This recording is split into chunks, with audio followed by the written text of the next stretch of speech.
Selamat malam. Assalamualaikum warahmatullahi wabarakatuh. Perkenalkan, nama saya Aziz Nur Khalif.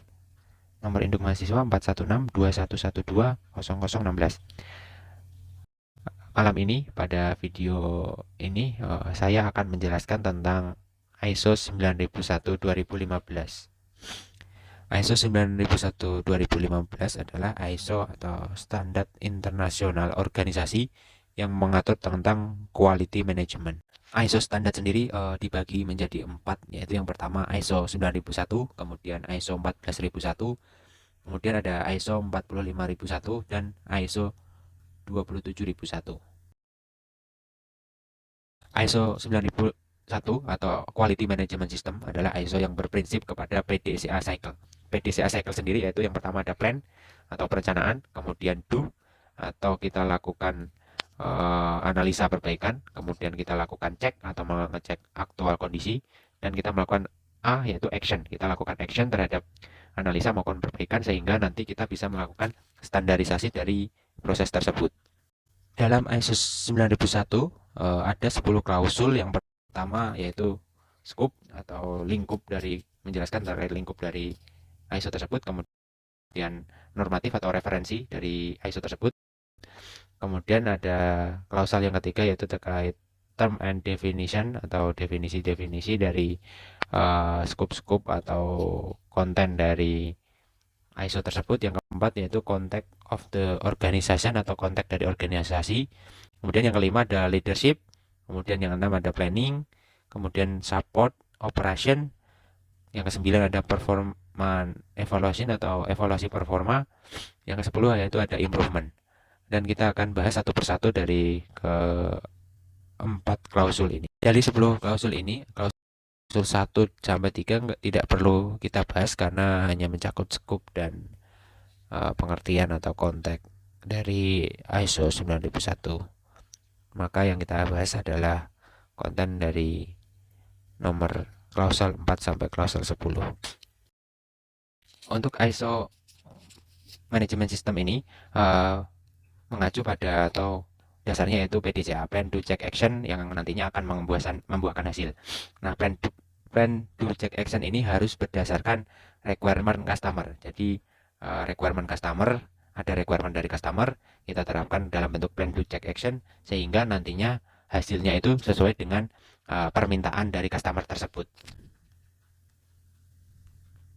Dengan bisa memenuhi keinginan dari customer, maka goalnya adalah kepuasan dari pelanggan. Jadi dalam ISO Management Quality ini hal yang paling utama atau target utamanya adalah kepuasan dari pelanggan. Ketika pelanggan puas atau kita sesuai dengan requirement, maka quality management system ini bisa berjalan baik di perusahaan kita. Untuk klausal yang keempat yaitu terkait konteks of organisasi. Jadi perusahaan harus menjelaskan dari masing-masing struktur, kemudian job desk-nya.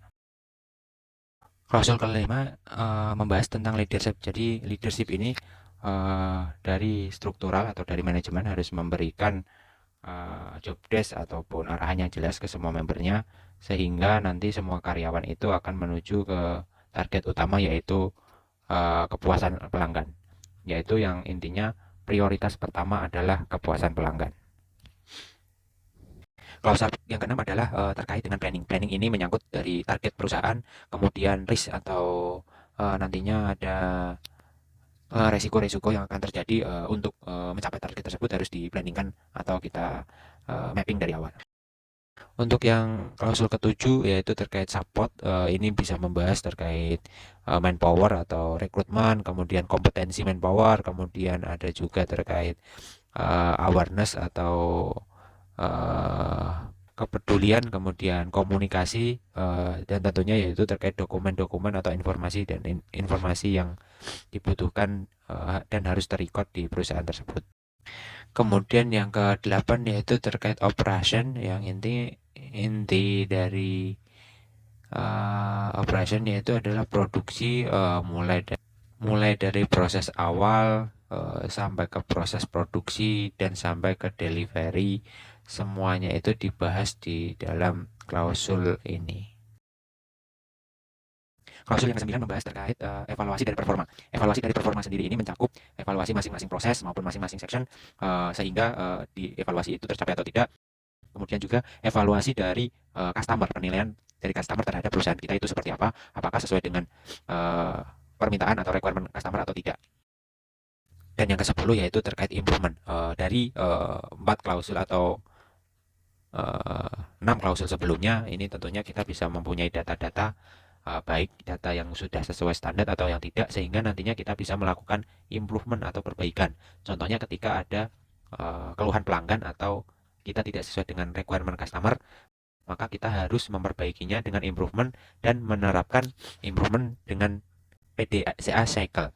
PDCA cycle yaitu melakukan plan atau planning, kemudian do melakukan dari planning tersebut, dan cek kita melakukan pengecekan apakah hal yang kita lakukan itu sudah sesuai tepat sasaran atau tidak, dan kemudian kita melakukan action. Action di sini sendiri yaitu kita melakukan standarisasi dari hal-hal yang atau improvement yang sudah kita lakukan. Dan tentunya ini berkelanjutan secara terus-menerus sampai perusahaan itu menjadi lebih baik lagi. Inti dari ISO sendiri adalah menulis apa yang kita lakukan dan melakukan apa yang kita tulis. Itu yang bisa saya sampaikan. Untuk lebih detail informasi terkait ISO 9001 bisa kita lihat di blog www.bankazul.com. Mungkin dari saya itu cukup. Sekian, terima kasih. Assalamualaikum warahmatullahi wabarakatuh.